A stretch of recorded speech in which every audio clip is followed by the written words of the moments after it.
రక్షకుని జన్మస్థలమా, యూదయ బెత్లెహేమా.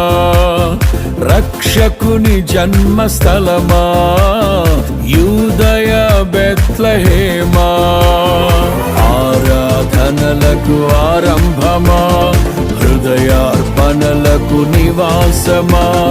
ఆరాధనలకు ఆరంభమా, హృదయార్పణలకు నివాసమా. ఎందుకో ఇంత భాగ్యము దాచి ఉంచే ప్రభు నీ కోసము. ఎందుకో ఇంత భాగ్యము దాచి ఉంచే ప్రభు నీ కోసము. స్తుతియు మహిమ ప్రభావము ఎల్లవేళల ప్రభుకే చెందును. స్తుతియు మహిమ ప్రభావము ఎల్లవేళల ప్రభుకే